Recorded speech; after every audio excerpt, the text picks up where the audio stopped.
Hello. Okay, so protein. Such an important macronutrient. Protein is an essential macronutrient, and so many people, like most of us, are probably under consuming protein. Unless you are tracking your food intake and you have a set amount of protein that you're trying to hit per day, you're likely going to be under consuming a little bit.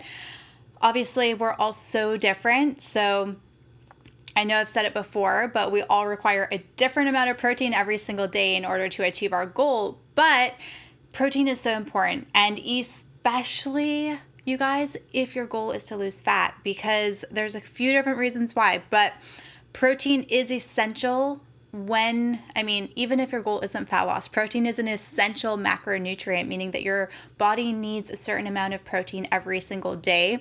But when it comes to fat loss specifically, protein has a high thermogenesis, meaning that your body burns more calories when you are digesting protein.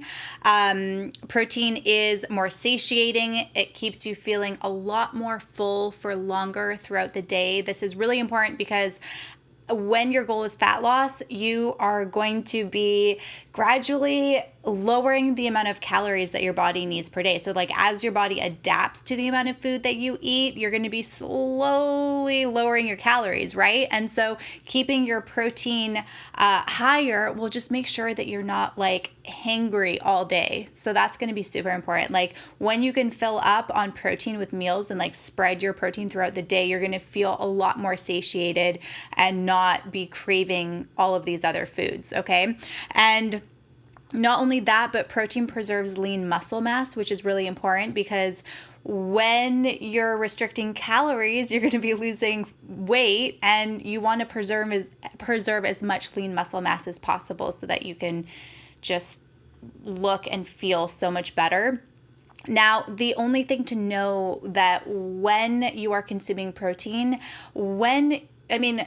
likely you're going to be spacing your protein intake throughout the day, but depending on where your overall calories are at, if you sit down and you consume 75 to 100 grams of protein in one sitting, it could increase your blood sugar similarly to consuming 20 grams of carbs. So knowing that, and just know that it might, right? Like for me personally, my blood sugar increases slightly if I have above like 56 grams of protein. And this is just me personally, but when you can monitor your blood sugar just around, the amount of protein that you're consuming, you'll really know how to more accurately bolus for that food. But just know as a rule of thumb that if you are planning to sit down and consume 75 to 100 grams of protein, it could increase your blood sugar as if you had consumed 20 grams of carbs. But keep your activity level in mind as well, because if it's post-workout, you're going to be a lot more insulin sensitive, so you might not need to inject for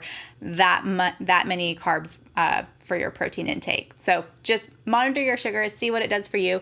But if you are trying to lose weight right now, one of your essential macronutrients should be protein. So that is something that's so important. And I would just encourage you to, now that you know, or if you're, on your path to lose weight, you should know how many calories your body needs per day. And then once you have that number, there's a lot of online calculators, a lot of different formulas that you can use. You might have to do some research, but figure it out. Just see, I'm not going to plug my course, but there's a lot of different ways that you can actually figure out how much protein your body needs individually, and then see how your body feels, because we're all so different. So just keep in mind that protein is an essential macronutrient, and it's really going to help you out and support you along your journey to lose fat. All right. I hope this episode is helpful. If you have any questions, you can find me on IG, hit me up, send me a message. I'm here for you, and I will talk to you very soon. Bye for now.